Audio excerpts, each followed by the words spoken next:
on every channel. It's a little. What's up? What's up? We are live. We are live tonight. It is. Guess what, y'all? It is Timeless Tuesday. It's so wonderful. Thank you all for tuning in and joining us here at Power Couples Rock. We are so excited about this conversation tonight. But as always, we want to do just a little promotion. I just want you guys to know what we're offering there. And then I do want to take about 2 or 3 minutes on a couple of other topics. And then we're going to dive in. Yeah, some good stuff, y'all.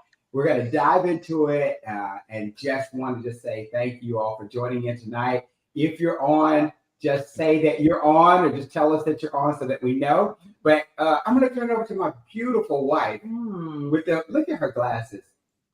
Go, Catherine. Yes.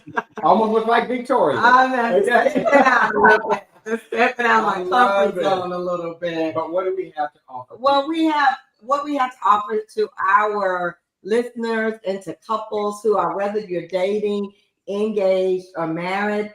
We want to offer you our Power Couples Rock Game. If you have not received that or ordered your Power Couples Rock Game, we encourage you to do so. It allows you to really expound upon areas that we focus on, and that is faith, family, finance, fitness, future, and fun. And it's fun inside this little compact box that you can play with other couples, and it really creates community, I believe. And so we want to thank everyone who's been out there who's already purchased our game. You can go to powercouplesrock.com, and certainly you can order it there. We have other products out there, Goal Planning Guide and Workbook. We also have the Love Pad. Yes. We also have a Power Couples Rock Journey.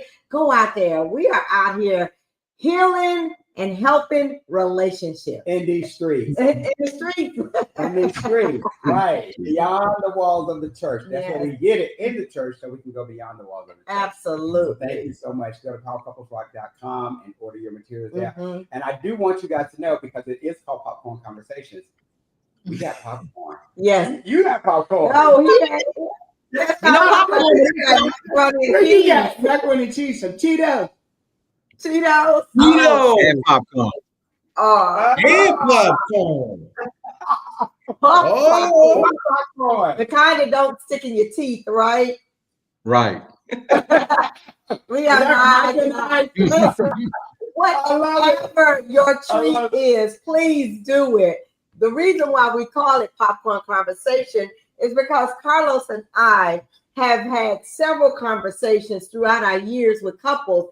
And oftentimes we find out that they're just having popcorn conversations. They're not sitting down and being proactive and being intentional about discussing issues, challenges, successes. They just doing, passing by each other and say, did you? And so we thought, what an awesome way to come and share with our viewers about popcorn conversations that we've had, that we've seen people have, and just discuss them and really get some rich, practical ways and spiritual ways to help you in your relationship. That sounded really good, man. Yes, because we do well. Look at it. He's just staring at her like, wow. We need to end this a little early tonight. They may need to have a popcorn tonight, y'all. We may not be on here long tonight. How do we do it? Let me just share this with anyone who's new on here. How do we do it? We pick a question from the popcorn machine. We put a lot of questions in there that we've had from couples throughout the years and days and months. And we just throw them in there and we pull them out. Yes. And then we start talking about it. And we want you all to chime in as well with your thoughts, your comments. Yes. And we're going to be able to tackle it. We're just here to be real and raw with the audience on these questions. So we're popping one question. One pop at a time. One pop at a time. And we have amazing guests. We call them family on with us tonight. So we all give it up, family. We give it up for Pastors Alvin and Victoria Parker, all the way from Tennessee.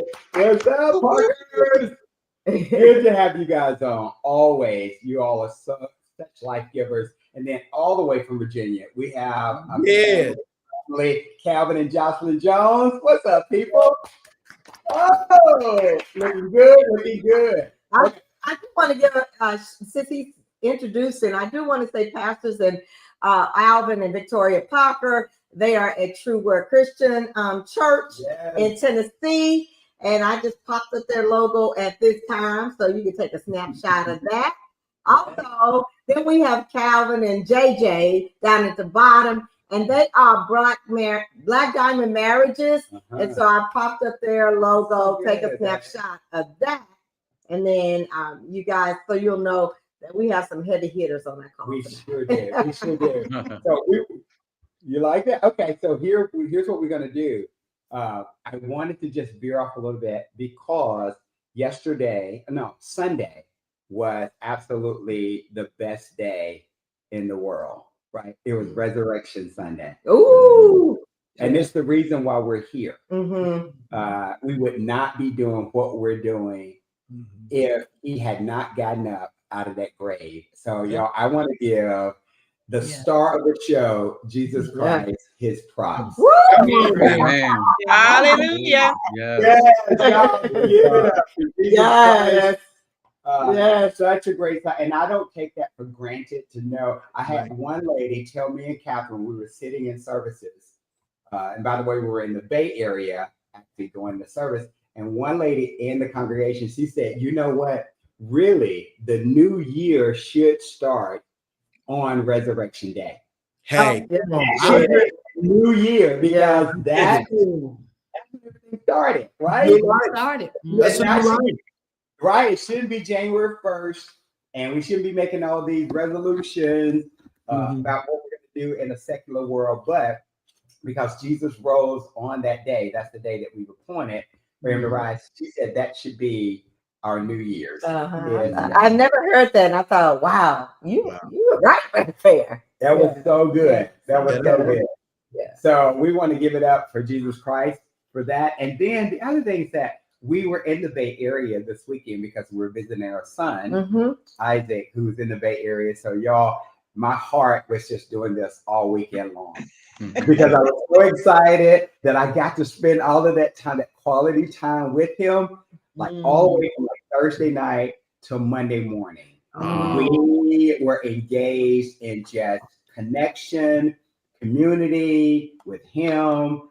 His girlfriend was there. Girlfriend's family was there, and it was just such a lovely weekend. It was awesome. Carlos, throughout the weekend, always says, "This is the best day ever." Best day ever. He says that about every day. Hey guys, I don't know when I'm gonna have that time again with my son like that. And so I don't take that for granted that when we're together with him or our other son, that those are sacred moments that I actually cherish. And that even just when we have conversations like this, these are sacred. Because I don't know what next week is going to bring, next year is going to bring, but when I know that I can have a life-giving conversation with amazing people on, people are commenting, these are best days ever. Best days ever. So I just want to throw that out there. Oh, well, thank you. Love Jesus. My son. Shout out to my son. I love it. I love it. So let's go. Let's jump into this question. All right. So the question of the day is, should couples have non-negotiables in their marriage or relationship? Yeah, marriage or relationship. Okay. So we ready to jump in and just hear your thoughts, your just what you have to say on this particular question. And so I would say, go ahead. I didn't mean to cut you off. Well, I wanted to just set the context. Let's define what the non-negotiables are. I think that's a fantastic. Let's do that. So looking up non-negotiables and should they have them in your relationship. So non-negotiables are fundamental values, principles or beliefs that someone or a couple is unwilling to compromise or change. And we consider it essential or fundamental to our beliefs, our values, and our goals. So, with that, at the core, non negotiables are any deeply held beliefs that are so important that you will not compromise them. And then have you established those non-negotiables in your relationship? And we look at it from two perspectives, right? We look at it from within our relationship. What are those non-negotiables? And then we also look at it just externally. How do we show up? And what have we agreed to that these are going to be our non-negotiables in our relationship? Yeah. So I just wanted to provide that in context. And so we want people that are viewing too, you all chime in as we have this discussion, because we want it to be a live discussion tonight. I set the context. I'm going to turn it over because you said, ooh. That opens up a lot of doors. You defined that my mind went. Yeah, exactly. Okay. So what was your mind thinking on these non-negotiables, Alvin? When you defined it, that non-negotiable applies to so many areas of your marriage. When you say deeply held beliefs, she has non-negotiables. I was gonna let her lead the way because she got them. But what? No, go ahead. Okay. Well, for instance, okay, when you talk about outside influences, in-laws, non-negotiable, you're not gonna get me talking about my wife. That's non-negotiable. There's no discussion about our home or any of those things where my wife is concerned. That's a deeply held belief. That's non-negotiable. We're not compromising that. Wow. So that. So when you say that, so I mean, when you say that are you talking about with your family? Talking about with my family and anybody outside, my wife comes first. That's a non-negotiable. And then people trying to influence me to do something or get me to do something without her being involved, that ain't working. That's a non-negotiable to me. That you can't. That's sacred. You don't touch that. That's we walk away from the deal when that comes up. That we ain't negotiating that. Yeah. No, that's I don't care who it is, church, whatever. That we ain't going out like that. Because your first ministry is your wife. That's right. If I don't have her, I don't have no ministry. That's got to be fixed first. That's right. That's I right. love that. Amen to that. All right, so Alvin, let's go to Calvin. You just had to make that rhyme like that, didn't you? Go to Calvin then. Yes, because I love the man's voice in that with what you said regarding your wife. And Calvin, I didn't know if you had anything to add to that. Most definitely. I agree with Alvin 100% in that regard. My non-negotiable with Jocelyn is that we won't separate. We're going to stay as one. We're going to stay as one force, one voice. Yeah. Whoa, so, I like it. One force, one voice. Yeah. So a lot of times, as you know, we have a blended family. And I give you an example. Like one of my sons said, I just go to Miss, they call her Mama Jocelyn or Miss Jocelyn. I just go to Mama Jocelyn when I need some money because she holds the purse. And I told him, I said, don't get it twisted because she comes through me. She comes to me to make the decision. And she agreed to it. So non-negotiable is that we're gonna stand against all outside forces. Yeah. Come on now. I like that. Yes, one voice, one force. I love that. Yeah. I love that too. That's a t-shirt, man. No, it really is. Somebody on here is going to take that, and we're going to see that on the t-shirt. I want 5%, and Calvin get 5% because he came up with it, but I get the idea. So Good idea. T-shirt. well, nobody thinking about a t-shirt till I said it. So that's a true entrepreneur mindset right there. We really is.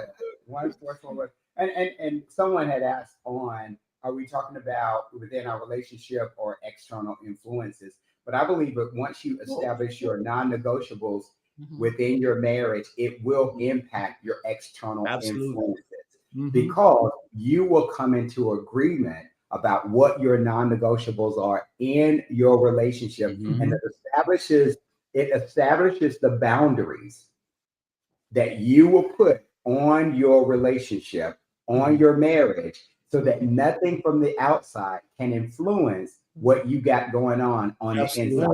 It should actually be the other way around. We should be influencing the externals. Yeah, that's good. At that point. Right. And another non-negotiable for us is that we have standards in our home. So say, for instance, I can give you another example. We had our niece, she came into town. She's older. She came in town with an older gentleman, and she expected if they were going to stay here, for them to stay in the same bedroom. And we basically told them, no, that don't happen. You're not married. Oh, but they weren't married? They're not married. And my niece was basically like, you could have let them sleep one time. They ain't doing no shagging up. Ain't no, that's non-negotiable. Yeah, you try. It's non-negotiable because of the fact that they're not married. And I don't care how old you are. You could be 70, 80. You ain't married. You're not coming to the Joneses' house staying in the same bed. Yeah. Come on, man. Say it. So we've had that issue before as well with some extended family or some friends who wanted to come and stay with us. And we said, well, hey, based on what we do in our household, you all would have to sleep in separate bedrooms. So some people chose not to come, and that's okay. You know, you do what you want, you grown, but then in our home, we just said, no, that's not going to work. That's not going to work for us. And then they decided, okay, that's fine. And that's okay. Because they do what they want to do. Right. But absolutely. But you have we had one young lady. She had just gotten married and she had come to stay with us. She said, "Oh my God, we get to sleep in the same bed." She was I was like, "Yeah, that's good. That's really good." So excited. I'm like, "Oh, did y'all get married so y'all can come and stay with us?" Right. But we have for Catherine and I, early on in our relationship, in our marriage, we established 3 non-negotiables for us. And those 3 non-negotiables, and we've been living by them ever since we've been married, and that's been 33 plus years. Going on 34. June 29, 34 people. Right. So the first non-negotiable for us was that we would never divorce. But there was a mutual agreement between both of us. There was not an option. We would not talk about it. It would not be thrown in our faces or anything like that. So that was foundational for us to go into the relationship already having that level of expectation, that non-negotiable. And if you knew my family history, not throwing shade, being very respectful, lifelong relationships were not part of the equation. And so with that, having to go through counseling to understand what my role was as a husband, walking into this relationship and understanding that non-negotiable, that was very important for me. So past history does not dictate what you can do going forward if you are connected with Jesus and with the right person. That's right. And it's not to say that some of those divorces weren't warranted, but still, I don't know if they weren't on the same page talking about it. Right. We had an understanding of that. That was our mindset, and we put Right. that in the atmosphere. Like that was a focus. We was intentional about that because I've heard people say, "Well, divorce is an option," but we don't want that language to even come out, to be in our atmosphere, to be in our space, Right. Because we were having things, we were working towards our relationship in a way, in a covenant relationship, Right. that those words were not even around us. Right. So we want to make sure that we kept that in our language consistently. That was. Yeah. So if you all have the people that are viewing, if you all have any non-negotiables, put them in the chat. We would love to show them what your non-negotiables are. So that was the first one. Our second one, non-negotiables, is that we're going to let our parents be parents. And for us, we didn't get our parents involved just based on our relationship. We did not get our parents involved in challenging situations that we were going through, whether they be financial, medical, or I think we talked about them last week where they were intense fellowships. Yeah. We did not bring them into that conversation because we did not think it would be fair for, based on our experience and our Your family structure. our family structure, we did not want, if I said something to my mom, I didn't want my mom to hold that over my wife's head and put her picture on her bedpost or put it on her nightstand. Thinking that Catherine has done that, and it's been 3 years, and we got over that, and she's still holding on to that. That would not be fair to Catherine, and it's not fair to my mom. And vice versa. So we're gonna let them be parents in a respectful, loving way. So that was the second. And then the third one is that no matter where we live, no matter what we were doing, we were always going to be in community and fellowship with other couples that are like-minded, that have the same values. And we are very intentional about forming and having community. Right? Yeah, and he has honored that. God has honored that every place we've set up shop. He has honored that commitment to community. And we feel like that is valuable. I don't know how many couples we talked to that said, I really don't have anybody to this kind of a community to hang around, someone that we can be vulnerable with, someone that we feel like what we say would be safe. I don't have that. Right. And so we've always created that. We also spoke that too into the atmosphere. We also prayed, we walked in unity in that space. And God has just honored that tremendously. We just have some wonderful communities all over. Yeah. And so we're grateful for that. And Yeah. We actually had one person put something up there. This is their non-negotiables from the Mixons. Here's one of them. Don't speak negatively about one another to anyone, and never tear each other down with words. I love that. And that's kind of closely related to what you were saying, Alvin. Yeah. What he talked about this week too. Yeah. You know, another one of during our premarital counseling. Sure. My one and only non-negotiable was infidelity. And I told him married. I said, if that happens, I'm out. There is no, I'm sorry. I didn't mean to hurt you. But that's because if I find out that you did that, I'm going to be hurt. So don't be saying you didn't mean to hurt me. That was intentional. That's how it was intentional. Because I told you, I'm not going to be living my life wondering if you're where you're supposed to be, doing what you're supposed to do. Right. That's going to be very hard for you to come back from. And not that I won't forgive you, but it will be hard for me to come back from that. And I don't want to put you through that, and I'm not going to put me through that. So I'm out. So mine was kind of similar. Because that's biblical grounds for divorce. Because anyone that breaks the marriage covenant, they don't have to stay. Right.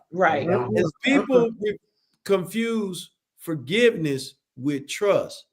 Forgiveness means I let it go. It don't mean I trust you. Trust has to be earned. Right. And sometimes people confuse forgiveness with reconciliation. For there to be a reconciliation of two people in a relationship, there has to be an admission of wrong. Right. And then there has to be a willingness to rebuild trust to reconcile. You can forgive and go on about your business. Just let people know I did. Because people say, I thought you forgave me. I did. I don't trust you. Right. Forgive you. Yeah, well, the definition in the Greek, in the Bible, forgive means to let go in order to go from one place to another. And that place is away from you because I don't trust you. Right. But if you want my trust, then you're going to have to prove, you're going to have to do things consistently that will cause me to trust you. It's the same thing as God. Yeah. God is trustworthy because he's faithful. If you are unfaithful behavior, you're making it difficult for me to trust you. I can let you go. I can love you, but I put my trust in God. And then he tells me who to trust. Right. So yeah, I think it's, so if I walk outside the marriage covenant, she gone. Right. you already know. I already know. Mine is similar to that. Mine is similar to that, Victoria, because mine is a little more specific, and it's if infidelity that you hide. So if you go out and you do something and you trying your best to hide it to keep me from finding out, and then I find out, yeah, it ain't. Don't even try to. Well, let me explain. Nope. Here where you, this how you explain. Sign your name right here on this paperwork. That's the only explanation that's needed is sign right here. Now, I have been through that previously and stuck with my husband because I saw that as the worst of the for better or for worse. Not this husband. Yeah, not this husband. Kevin said, let me quiet, let me qualify that. And not giving an excuse, but I do understand that sometimes, you know, you could get weak, you could be vulnerable, things could be happening in life that for whatever reason, you just accidentally slip up and fall into some booty because of everything that's going on. It ain't accidental. And then you come to me and you say, hey, this is what happened. I really didn't mean for it to happen, but this is what happened. I apologize. You know, will you forgive? It's gonna be hard, but we can go. That's the worst of the for better or for worse.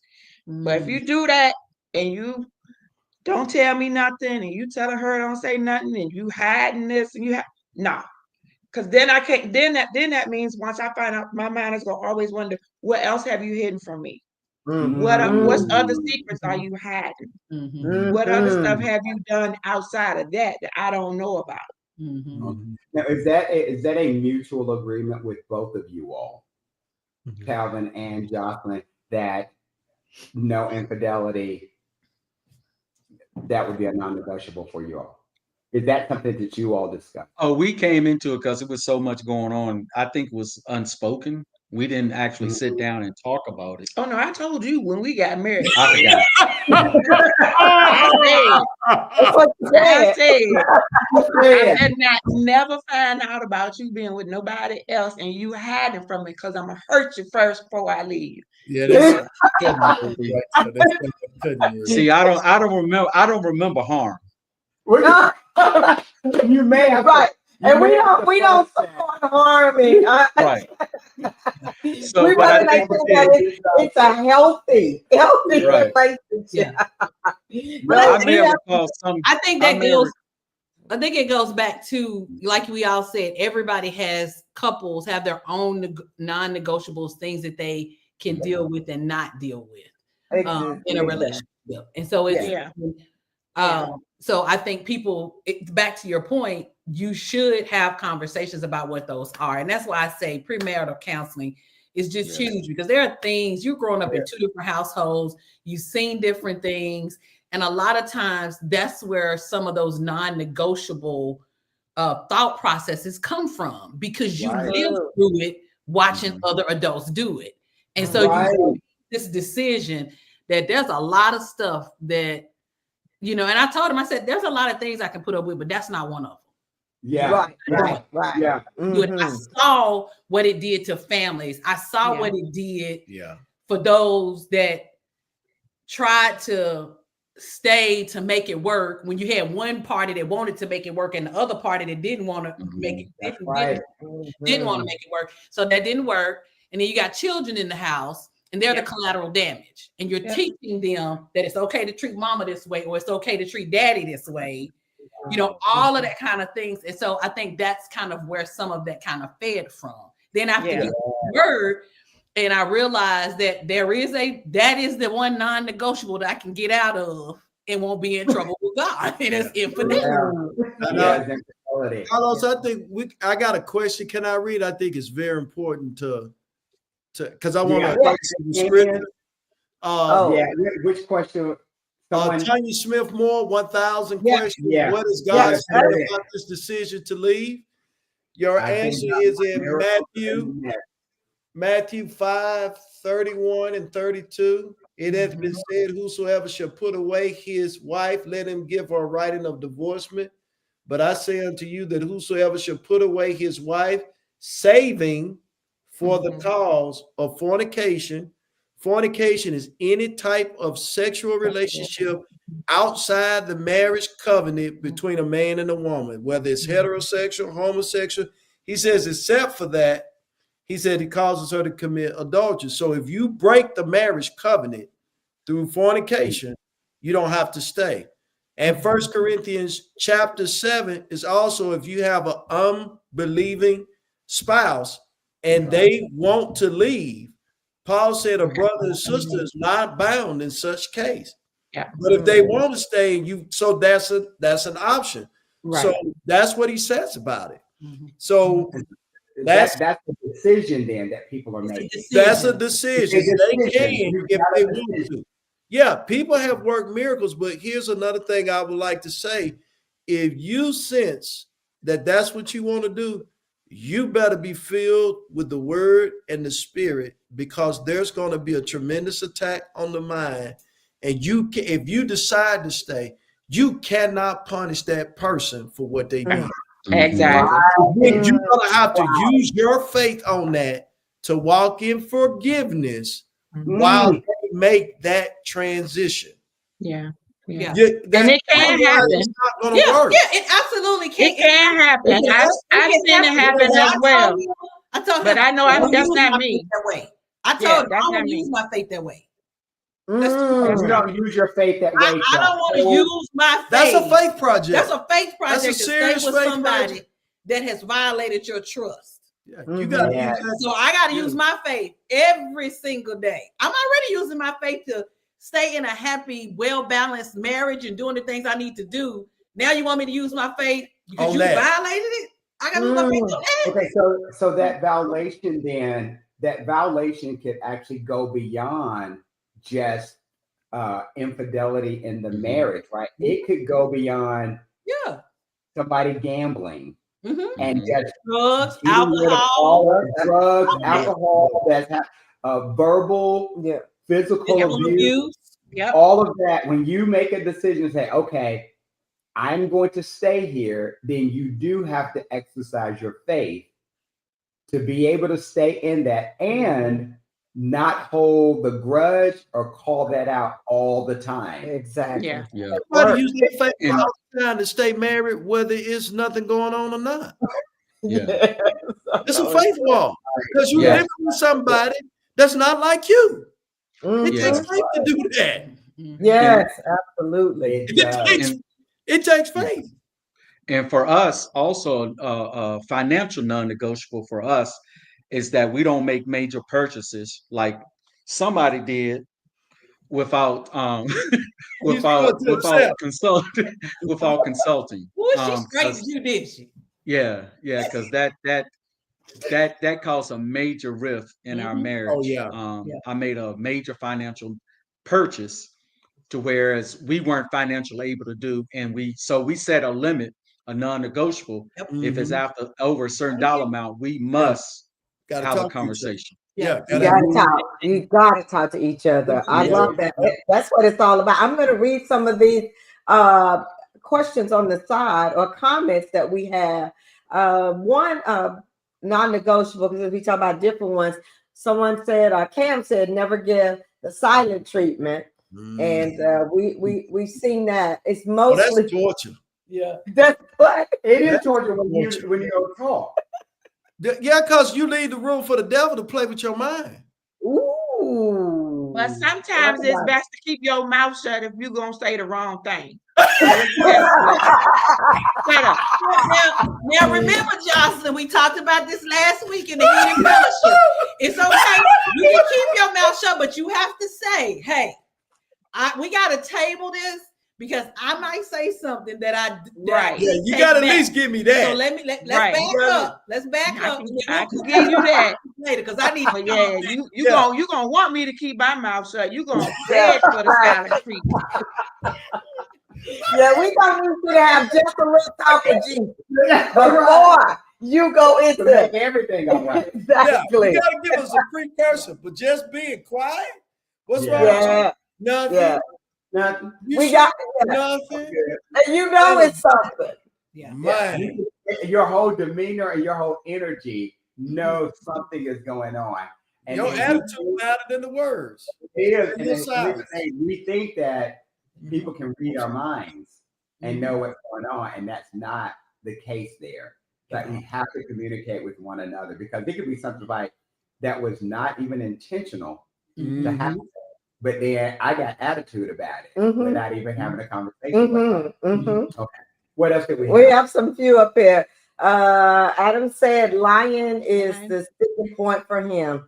Yeah. Yeah, you gotta trust in your relationship. That's most important. Let's see, what do we have here?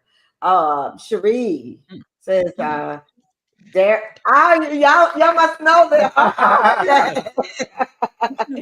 Breaking the non-negotiable opens up, I guess, the door for divorce. I'm interpreting. Distrust. No, it opens they might the have been door speaking it. Yeah. Let me interpret that for distrust. I almost like you try to say Doritos. You might have to go to the store and get some Doritos. I love this question. This question right here came in for Tanya. Let's talk about this one. What is God's non-negotiable? Oh, that's a good one there. That's good. What's God's not? I just read one of them to you. Yep. Oh, I got one. I got one. 2 Corinthians. Here's God's non-negotiable. 2 Corinthians chapter 8, verse 14. Be ye not unequally yoked together with unbelievers. For what fellowship hath righteousness with unrighteousness? And what communion hath light with darkness? And what concord hath Christ with Belial? Or what part hath he that believeth with an infidel? And what agreement hath the temple of God with idols? For you are the temple of the living God, as God has said, I will dwell in them, walk in them, I will be their God, and they will be my people. Wherefore, come out from among them. Yes, sir. And say to the Lord, and touch not the unclean thing, and I will receive you. That's God's and for me, when we first started talking about it, when we first came on, that's a non-negotiable for us. We have to serve God. Yeah. If we don't serve God, we're not seeking God. We're not asking God for forgiveness. We're not going to church. We're not doing what we need to do in God's eyes. Those are non-negotiables. Yeah. Everything else is second. Yeah. Another non-negotiable for us. That tithe and that offering got to go to the house of God. Yes. It's a non-negotiable. He ain't living on no curse. That's non-negotiable. And you know, we've got ours set up on an automatic reoccurring monthly. Yeah. I don't even have to think about it. It just automatically happens. You know what? I don't want to think about that. I want that to be just like, that's our fruitful offering. That's our first fruit. That's what we do. And so I don't even want to play with that. I don't even play with it. Just go ahead and give it up, because there's so much more. Not that I'm expecting that he's going to bless me financially with something because I give it to him. I'm just giving it to him because one is that he's blessed me with it. Yeah. It's It awesome. does. He blessed me with it. Mhm. You Yeah, know, yeah. and he's always giving us our what? Daily bread. Our daily bread. Daily He is bread. always, it never ceases to amaze me. And he's never failed that he always gives us our daily bread. I have to share this story that one couple shared with us. Yeah. They were about to purchase a house, and so I guess the financial advisor or the mortgage people said, well, you know, as they were going through the financial statement, they were saying, well, you know, if you would take that lump that you're paying to the church. That was So, hold on. I'm gonna break in. I'm gonna break in on that one, on that one couple, because that one couple was us.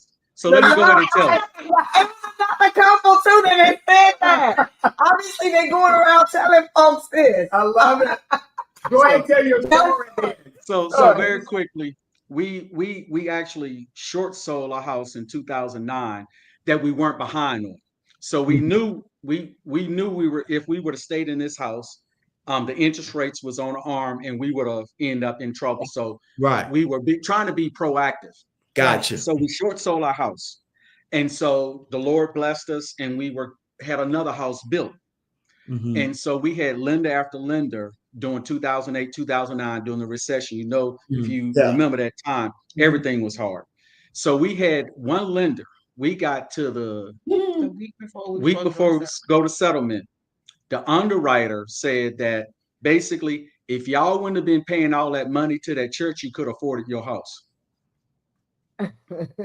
So they denied the finance. So they denied the finance. They denied the financing, and then 2 days before we were supposed to go to settlement, we got a call from some random company telling us, "Hey, congratulations! We just calling to tell y'all, you know, where to be at in 2 days to sign." And we were like, "What you talking about? We didn't submit any paperwork to y'all." And somehow they had gotten our loan paperwork, had done all the underwriting, gave us a way better interest rate and everything, and we closed like that. So the lesson is, do what you're supposed to do when it comes to your tithes and offering. Yep. Do according to your belief and your trust in God, that He will provide, not just financially, but mentally, socially, and even in your marriage. Yeah, that's right. Because we were living in a situation that we were living with some family members, and me and Jocelyn took a drive, and I said, "Baby, if this house don't come through, we got to go get an apartment, a tent or something," because God knew we were at our wits' end. In order to save our marriage, God had to work a miracle, and He worked that miracle. That's awesome. He will. But I was not speaking. Thank you for sharing the story. But it was another couple that had shared that same thing, and they just said, "Well, it's not going to happen. So, what are our other options?" So that's how we. Right. That you can forget that part because that's not going to happen. So that becomes a witness for Absolutely. those loan officers there. Yeah. That to know that you can still be blessed when you bless God. Absolutely. Because all they're looking at is just the secular space or the worldly perspective. Like you use all your money on those things. It's like, no, I need to use my money on blessing God first. Because He allowed me on the kingdom. The kingdom allowed me to do that. The kingdom. All right. I wanted to make sure that I get a few more of these other questions, but I also want to talk about some benefits of having non-negotiables in the marriage. It creates clarity and confidence. It also, there's a mutual respect, and I think we talked a lot about that tonight. Making sure you're on the same page, and I just respect one another. It's a conflict prevention. Absolutely. Keep the conflict down. And then another last but not least, is it's vision, and it gives you direction. Right. Having that. So when you're able to talk about that and be intentional. So there are great benefits when you have non-negotiables. And I'm hoping that couples, if you don't have them or if you have not talked about it, spend some time, do an hour of power and talk about what your non-negotiable are so that you can see that you're moving in the right direction, that you have clarity, that you are confident in your relationship and this non-negotiables that you've come to a conclusion. Because we believe putting it in the atmosphere, it really, God takes control of this. I got this. I got this. You guys can just walk in confidence with that. I think that's very crucial. We want to share with you some of those benefits. I also want to just go to the side and just kind of share a few of the comments over here. Adam gave us a little scripture about the Pharisees. And it says, Moses permitted you to divorce your wives because of the hardness of your heart, but the beginning it was not so. This implies that while divorce was allowed in some cases due to human flaws, it wasn't God's original plan. That's right. Said what God has joined together, let no man put asunder. Yes, right. And I love this right here. And I think we want to touch a little bit upon that. Is that a non-negotiable is physical abuse? Absolutely. And we totally agree with that. That relationships should be healthy, and staying in an abusive relationship is not something that we support. Get the help that you need. Speak with a counselor, a pastor, someone, but do not stay in a situation that is very harmful to you and your relationship. I like mental abuse also. I would say mental, verbal. Verbal abuse is And normally when abuse occurs like that, the person that is the abuser is the one with the issue, with the problem. Yes. They're trying to process through whatever that is and taking it out on their partner or their spouse. There's no reason why that level of abuse should be happening in any relationship. Yes. Especially if you both are professing that you are Christ followers. Right. Especially that. So they say emotional abuse. Oh, I want to say that Cherie said that my husband didn't have his glasses on. Thank you, Cherie. He was stating that he agrees with the previous statement regarding the breaking of an agreed upon non-negotiable opens the door for distrust in all areas. We got right. Distrust. Burritos. Yeah, we almost interpreted that right. Yeah, we almost interpreted it right.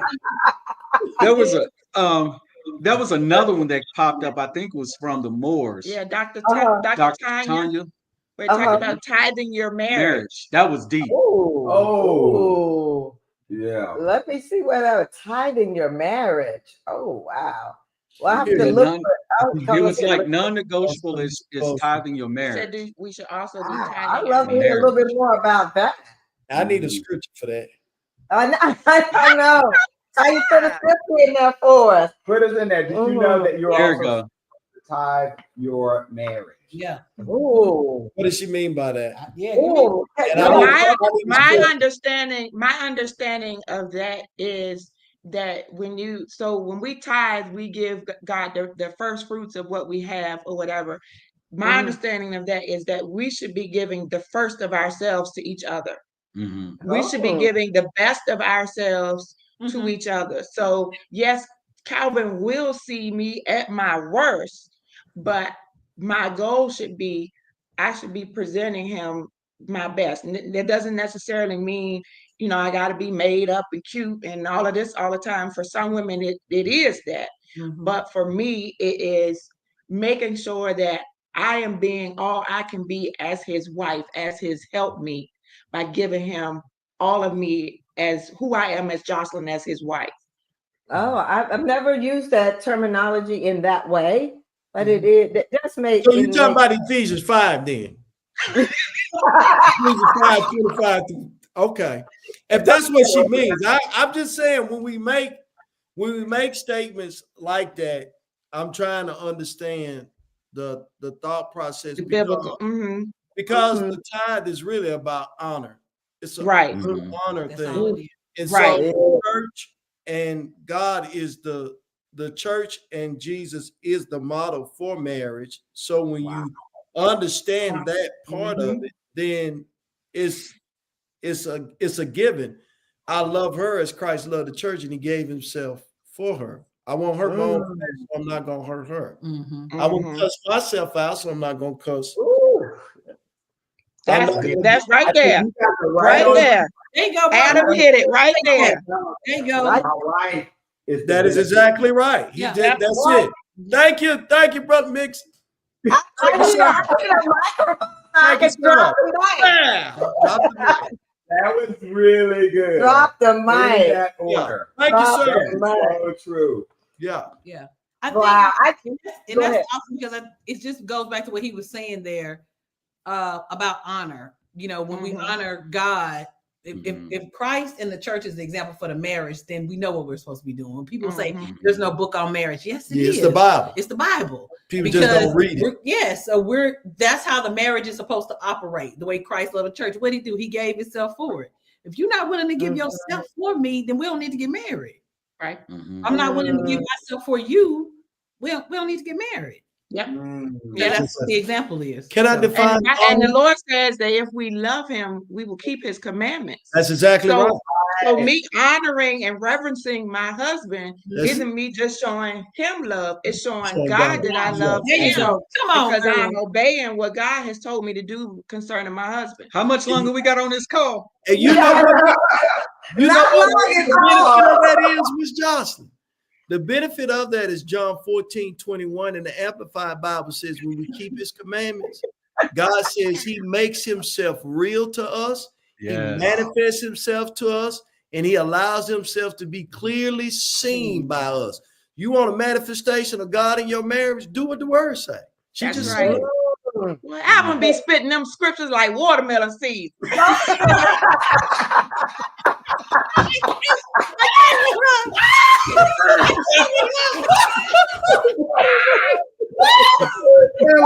watermelon seeds. Like some good old country girl. Individual. Oh, it's so beautiful. We gotta define honor because honor. Define honor. Honor is to place value on something. That's right. To make it a priority. It's something that you place value on. And make it a priority. And make it a priority. What you don't honor, you lose. Oh, that's right. What? Say it. What you don't honor, You lose. you lose. Yes. Yes. So don't tell me you honor me and you don't value me. You don't have time for me. You cannot prioritize me in your schedule. That's no honor. And that's one of my personal non-negotiables. Yeah. So for me, one of my personal non-negotiables is when you don't want me or you don't value me, I'm done. Yeah. There's no honor. I'm done. Yeah. Because I know my own worth and I know my own value. And if you don't, I'm good. Yeah. And God says the same thing. I honor those who honor me. Oh, yeah, we teaching. Oh my God! Here's another one from Adam Nixon as well. He on fire. Not provide for their relatives, and especially for their own household, they have denied the faith and are worse than an unbeliever. Oh my God! Yeah. So many good comments on this non-negotiable. And oh my goodness. I mean, I know we probably could do a part 2 on this one. They trying to wheel us in again. There they go. I'm telling you. You know, I mean, this is good stuff. And I love the comments that people are really sharing in this space. And I wanted to share one other thing before we start to kind of bring it all home and everything and give some final comments, because this is fantastic. I've certainly learned some things. I feel like my marriage has been really blessed by this conversation tonight. So I want to thank you all for that. I did have something by the Gottman Institute. It reports that 69% of relationship conflict is about perpetual issues, which often stem from unmet expectation and unspoken non-negotiables. Unspoken. Spoken non-negotiable. Okay. Non-negotiable. One person knows and the other person don't. Yep. Yes. And get beat up about it. Yeah. Yes. Because we haven't had that conversation. Yeah, that conversation. We haven't had the conversation. We got to have the conversation. But we had it in your head. And You you're had it right. in your head. But we got to verbalize that so that we know how to dance together. Yeah. Yeah. You Gotta have a conversation. Mm. Oh my God, good stuff. Good stuff on this question. Should couples have non-negotiables in their marriage? And we're saying yes. Yes, Yes. absolutely. It's really detrimental if you do not. It really is. So yeah, we want to have some final words from our guests. As I just popped off the screen. I'm sorry about that. Final words from our guests on this topic and what we can leave some hope with our viewers, and just any last words that you'd like to say. Let's go, Joneses. Well, I'm gonna go first, and then I know my wife gonna bring it home because, like she does all the time, because she a bad girl. I just appreciate the conversation.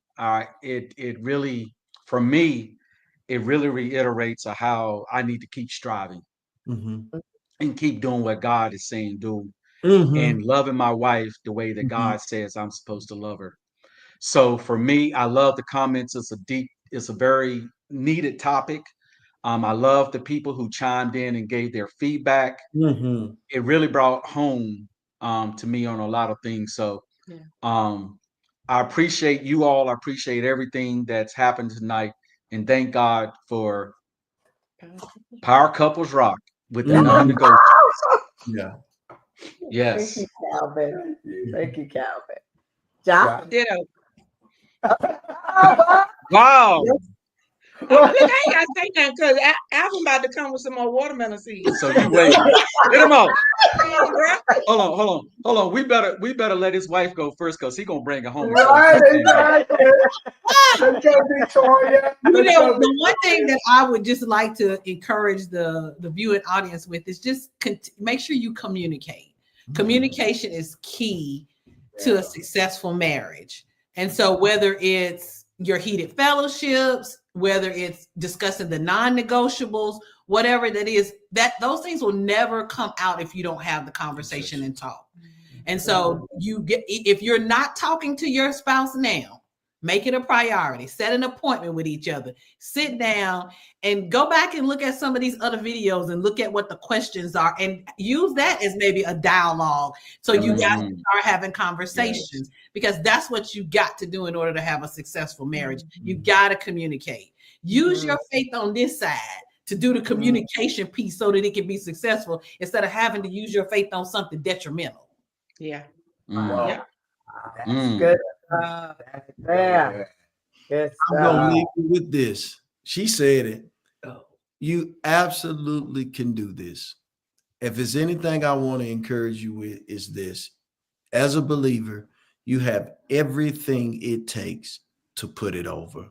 Philippians 2:13 from the Amplified says, not in your own strength, for it is God who is all the while effectually at work in you, working in you, energizing and creating in you the power and the desire, both to will and to work for his good pleasure, satisfaction, and delight. So when you feel like, I don't have the energy for this, spiritually speaking, you're not telling the truth. He's energizing you. That's I right. don't have to live for it, spiritually speaking, you're not telling the truth. He's in you to work that in you. You can do this. You can put it over. And the last thing is be careful with your words. Proverbs says on several cases that the words of a talebearer are like wounds. They go down into the innermost parts of the belly. And the devil will love to take words that you've spoken out of frustration and replay them in the head of your spouse to get them to distrust you. So be very careful. When you're having the conversation, you can have them and you can do it because God is working in you. But be mindful of the words you speak because they can do damage. That's right. That's it. Amen. Way to sum that up. Wow. That Amen. was Wow. great. We want to say thank you once again to our guests, Thank y'all. Alvin and Victoria Parker. They're coming in from Tennessee. True Word Christian. Yes, is it Christian Center? Christian Church Center. Center. I Mhm. see y'all let me mess it up early. No, it's all Christian good. Center. They know. And then we have Calvin and Jocelyn Jones with Black Diamond Marriages. That lasts forever. That lasts forever. And then you got yours truly with Power Couples Rock. We are standing on the rock and doing the work of God. And again, thank you for joining Popcorn Conversations, where we are taking the big questions and tackling them one pop at a time. Very quickly. Should we go in the popcorn? Hold on, very quickly. You put a plug in for your hour of power. When you were talking. Put that up on the screen so people know about your hour of power. It's on the website. Yeah. It's on my website. If you go to powercouplesrock.com, we do have an hour of power worksheet or a document that you can actually go out there and pull down, and it will give you guidelines on how to have an effective discussion and give you topics that you can talk about that would be important in your relationship. Again, that's powercouplesrock.com. You can go and you'll see Hour of Power out there, and you can download that. Sweet tools, man. Love tools. Okay. Power couples. The question is, here we go for next week. It's about should couple, oh God, I don't know. Okay. Should couples prioritize their kids over their marriage? Oh Lord, we ain't got to answer that one. We need to pull another one. The answer to that question is no. We know the answer to that Pull one. another question. Maybe we can say why do couples finish talking about honoring and prioritizing our spouse. Okay. So how this is good. This is good. Okay, we'll do this one. How do couples pick their friends? How should couples pick their friends or community? Oh, the community. Oh, okay. Carefully. Well, what we want to talk about, what would that look like? What are some tools? What are some ideas? What are some skills? What are some strengths? What are the benefits of you all agreeing about how you guys should do community, and what does that look like? So that would be a great discussion too. Yes. Yeah. So it'd be interesting to just know who's in community. Because there are some couples out there that are not in community. So we don't want to assume that people have community. Couples have community. There are a lot of couples that don't have community. All right. So thank you all for tuning in tonight. Really appreciate the discussion, the comments, our amazing guests that are on, Pastors Alvin and Victoria Parker, Calvin and Jocelyn Jones, Tennessee, Virginia. Truly appreciate it. We're here every Tuesday night at 9:00 p.m. Eastern Standard Time, talking about popcorn conversations. Yes. So we want you all to have a great time. And then while you're doing that, let's get power up. All right, go out and find community. Have a great one. Wow, that was good.